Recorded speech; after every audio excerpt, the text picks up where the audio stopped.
I swear, this one is completely unplanned, unintentional. I just found out about this response over this month's crappy event and the greedy bundles.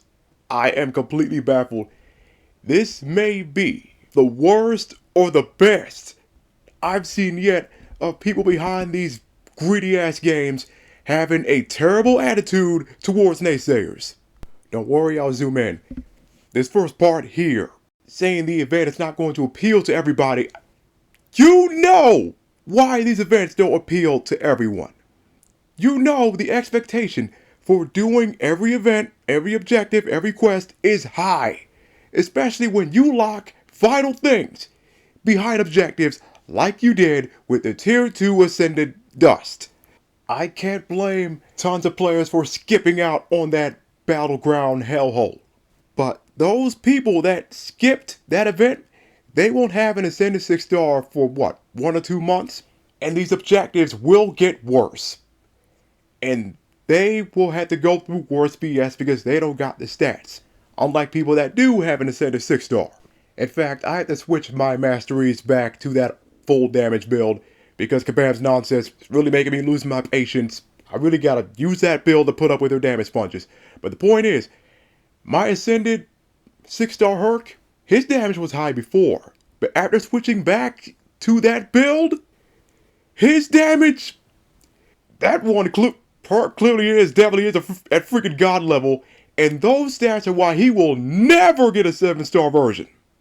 His stats are that good, and just to be safe, I won't say it. But the people that have the chance to ascend their first 6 star, if you don't ascend Herc, then you will have to put up with a lot of Kabam's BS in the future. But meanwhile, again, people that skipped that Battlegrounds objective, they won't have the chance to get such a powerful champ. This next part here. Look at the bad attitude, basically saying, if you don't like it, don't play it. That sums it up. And the second part, calling it optional, saying there's no item in the store or the event that's going to make a radical difference, is just freaking wrong.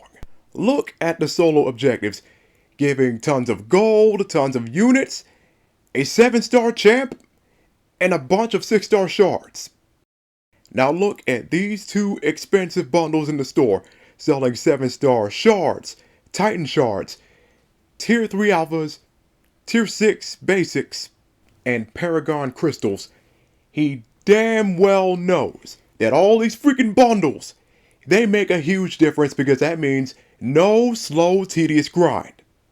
It means they get the Tier 3s quick, get the Tier 6 basics quick, get a 5 star relic crystal quick. The radical difference is getting all that good stuff now, not months later, or years later. And there's the final parts here, talking about investing in the content. When you make it a pain to grind normally, no one wants to invest in the content because it's not worth it. It's not fun. You say there doesn't need to be an easy way to get everything, when that would help your damn game, and you say games tend to die when there's nothing left to chase. But which games has the Grim Reaper been going after left and right this year? All this live service trash. These games that are so damn grindy on purpose to force people to spend. Yet non-greedy games, they're the ones that stay around for years, for decades. You don't see them shutting down. Taking this feedback for future events. No, you won't. You will double down. You say that whole post isn't negative, but it is. You're just mad that tons of people are kissing your ass. In fact, props to a lot of MCoC players for calling out the bundle and calling out this garbage event to force this response to begin with. And when this person says they're not going to respond to any more questions or comments, that says all you need to know. This prick is clearly one of Kabam's higher ups, not just a dev, higher than that. Now check this out. Those strikes going on in Hollywood, members vote to strike against the entire video game industry. That has been a long time coming. But just like a lot of these writers in that strike, a lot of people behind these games are just as guilty as the suits, because y'all have these bad attitudes towards naysayers, and worse, Y'all make the greedy BS. Y'all turn a blind eye for too long. And we're supposed to side with you people in this? I'm curious what this will even do, what this will cause, but screw a lot of you. In fact, the only devs that will be fine in this strike are all the ones behind single player games like Spider-Man 2. But everyone behind live service trash? No, y'all deserve whatever downsides the strike will cause. One last thing about these type of games. Fortnite, the only one with fair monetization, but was the cause of battle passes and other things because other companies just went extreme with the idea Fortnite started.